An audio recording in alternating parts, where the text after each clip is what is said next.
dhe ta mbajë gjallë Vlenin, sepse i duhet atij në afat të mesëm dhe në afat të gjatë, i duhet një partner i dobët në qeveri me të cilën mund të manipulon ashtu si don, por Partia Opozitare Maqedonase, LSDM-ja, e cila është fatkeqësisht shumë e dobët, mendoj se ato në disa komuna tash urbane ku kanë vota, mund edhe të votojnë për kandidatët e Aleancës Kombëtare, por VMRO-ja fuqishëm do të punojë dhe këtë nuk e msheh zotrin Miskovski, se për atë më me rëndësi janë komunat e Vlenit sesa komunat ku garon vetë VMRO-DPMN, sepse praktikisht VMRO-DPMN në garën me komunat ku garojnë Maqedonas është fitues absolut, përveç disa komunave ku planifikon që t'i jep sa mos jenë të gjitha komunat në udhëheqje të VMRO-s, disa komuna planifikon edhe besoj se do t'ja dhuroje kështu, do t'i mbyll sytë dhe do t'i jep opozitës maqedonase.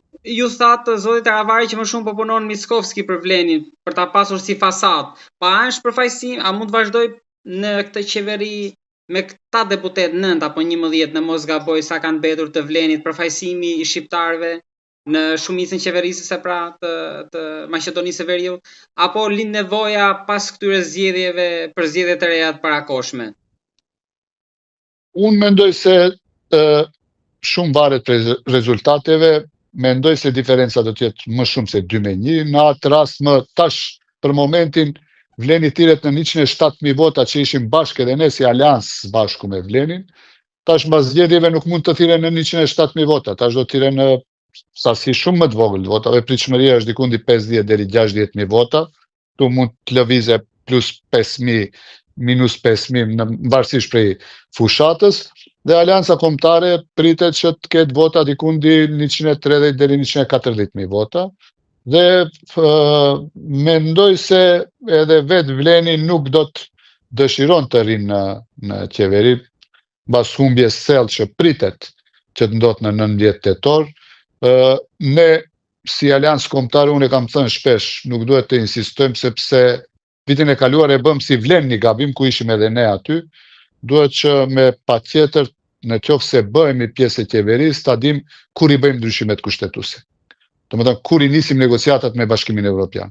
Në qoftë se nuk e dim këtë, nuk kemi çfarë kërkojmë si Aleancë Kombëtare në atë qeveri, ne do të insistojmë me patjetër që të mbahen edhe zgjedhjet parakoshme parlamentare, po ja le të lejmë hapësirë të shohim si do zhvillohet puna, sa do të jetë gatishmëria e kryeministrit për të filluar negociatat me Bashkimin Evropian, dhe të shohim si do të zhvillohen punët edhe në rajon, sepse ju e shikni ka zhvillime goxha interesante edhe në shtetet fëtinje rreth Maqedonisë, kështu që hajde t'ja lejmë kohës. Zotit Aravari, ju më folët për projektin, por edhe për të ardhmen pak, por në gjithë bisedën nuk dëgjova një plan ndoshta për të ndalur shpopullimin për shqiptarët. Ai veçori që është edhe në Shqipëri këtu, në Kosovë, edhe në treva të tjera tona, por edhe atje në Maqedoninë e Veriut.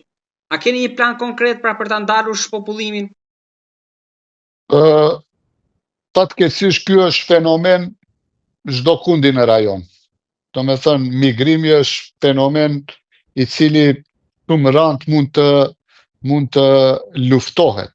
Mënyra e vetme që disa prej qytetarëve, bashkëqytetarëve tonë që janë larguar në mërgim, është të ketë zhvillim ekonomik këtu. Do me thënë të ketë investime.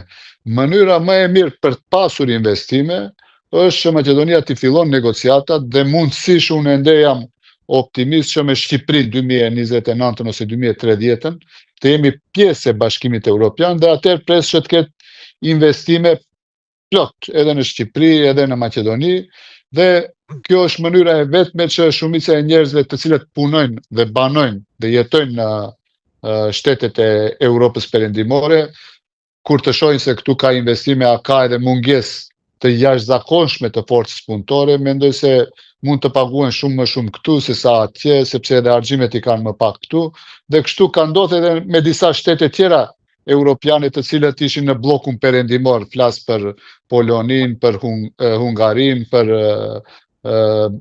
mos flas tash Gjermaninë lindore, të cilët dal ngadalë edhe aty kishte me një periudhë një pjesë e madhe e popullatës mendoj migronte në shtetet e Evropës Perëndimore. Besoj se ky është çelësi vetëm për të ndaluar dhe për të rikthyer një pjesë të popullatës e cila më ka migruar në Evropën Perëndimore, kryesisht prej Maqedonisë. Zoti Taravari, me këtë ritim që është tani, që ju e keni konstatuar të ndërhyrjes dhe planit të botës serbe në Maqedoninë e Veriut, nëse nuk do të ketë një ndalje brenda pak vitesh, ku e shikoni rrezikun? Dëgjoni, ky nuk është konstatimi i im ose i yni si aleancë kombëtare. Ky është konstatimi i raportit të Bashkimit Evropian. Në raportin e Bashkimit Evropian qëndron se ndikimi i botës serbe në Maqedoni nëpërmjet disa eksponentëve, të cilët janë edhe pjesë e qeverisë, është e jashtëzakonshme dhe si asnjëherë më parë. Dhe kjo realisht është fenomen shumë brengosës, fenomen i cili do ta pamundson një marrëveshje mes Maqedonisë dhe Bullgarisë, që është kusht i domosdoshëm për Maqedoninë që t'i fillon negociatat me Bashkimin Evropian. Shikni, një ish politikan këtu tha se 3 popujt më të urryer mes maqedonasve janë të parit janë bullgarët për shkak të kontestit, të dytit janë kroatët, imagjinoni, që është paradoks në vete. Ne s'kemi pasur si Maqedoni asnjëherë një mosmarrveshje ose kontest me Kroacinë, as nuk kufizojmë. Dhe të tretit janë shqiptarët. Nëse kërkojmë një emërues të përbashkët mes bullgarëve, kroatëve dhe shqiptarëve, ajo është se të tre këto popuj janë popuj të cilët janë të urryer apo kanë konteste me Serbinë. Dhe praktikisht komplet kjo mendësi praktikisht vjen edhe këtu, edhe te popullata e Maqedonisë konsiderohet ai që është armiku i Serbisë, ai është edhe i padëshirueshëm i Maqedonisë. Kështu që patjetër që si parti politike shqiptare mendoj se flas për të gjitha partitë pa përjashtim, nëse kemi pak ndërgjegjje në vete dhe nëse pak na intereson e ardhmja e shqiptarëve këtu, duhet të ulemi dhe të bëhet një strategji si të mbrohemi prej këtij fenomeni që është shumë i dëmshëm për shtetin mbi të gjitha, po edhe për shqiptarët, sepse ky shtet është edhe i shqiptarëve të cilët jetojnë në Maqedoni. Zoti Taravari, më lejoni të bëj edhe 2 pyetje të fundit në raportin më shumë personal. Së pari, kryeministri Rama ju jeni shprehur pak kohë më parë që përpara zgjedhjeve të 2000, pra zgjedhjeve parlamentare, së bashku me Albin Kurtin keni pasur një takim me të. Po tani çfarë ju tha në çajir kryeministri Rama gjatë ndalesës që pati pak kohë më parë gjatë samitit, por edhe me kryeministrin Kurti keni pasur ndonjë bisedë? Dëgjoni, raportet kanë qenë korekte në vazhdimsi edhe me zotri Kurtin edhe me zotri Ramën, 2 kryeministra shqiptar, dhe unë kam respekt për të dy ato. Është e vërtet se tash pak në kohën e fundit, mbas ju ne dolëm si aleancë për shqiptarët për qeverie, ka një farë mos komunikimi me zotri Kurtin, me zotri Ramën jemi takuar edhe në Tiranë, mbas i dolëm për qeverie, edhe kur ishte ai në Shkup. Dhe si gjithnjë e dini, zotri Rama ka facilituar çdo herë kur ka pasur kriza mes partive politike shqiptare, ka qenë facilitues i mirë. Bile ju kujtohet atëherë prej Maqedonasve u bë e madhe platforma e Tiranës, po shpesh ka ditur që në momente të caktuara t'i thirr kryetarët e partive politike shqiptare në Tiranë për një drek apo për një darkë. Mendoj se edhe ai ka edhe obligim kushtetues që të mirret me shqiptarët të cilët jetojnë jashtë kufive të Maqedonisë, dhe gëzohem që zotri Rama tashmë, nëse epicendra e Ballkanit perëndimor ishte Beogradi deri para 4-5 vitesh, tash dal ngadal epicendra zhvendoset në Tiranë dhe zotri Ramën unë e shoh si lideri i Ballkanit perëndimor. Po, tek raportet edhe bisedat që unë ju kam djekur dhe kam lexuar, gjithmonë jeni nuk kam mënguar vlerësimi dhe jeni treguar kujdesshëm kur keni folur për Mickovskin, nga fakti që jeni njohur 10 vite më parë mos gaboj si profesor, por nuk keni besuar atë, keni quajtur retorik deklaratat e tij që Maqedoninë do a kthej maqedonasve. pra keni mbajtur keni qenë kujdesshëm në raport me të. Ka pasur një kontakt tani që jeni shkëputur nga qeveria?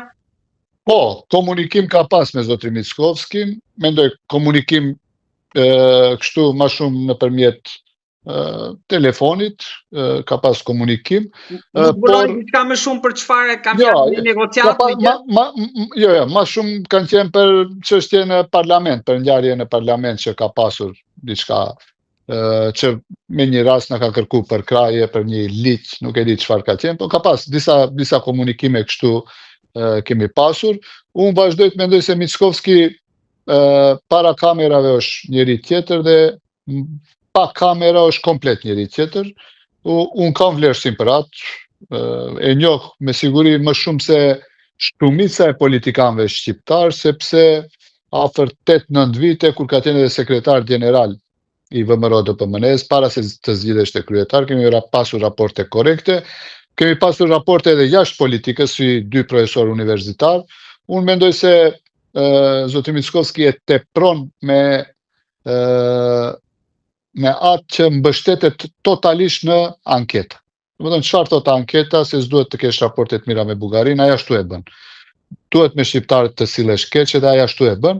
Në atë që komunikon jashtë kameras, ajo është komplet njëri tjetër, edhe unë mendoj se ajo është mjaft inteligjent dhe duhet ta vlerëson situatën dhe s'duhet të hyjë në kriza politike të panevojshme, kur kemi prioritete tjera dhe duhet të jetë i vetëdijshëm se rruga europiane e Maqedonisë është e patjetërsueshme dhe duhet të gjendet një modus që ne të jemi së bashku me Shqipërinë, t'i përfundojmë dhe të jemi antare të plotfuqishme të Bashkimit Evropian, spaku 2030.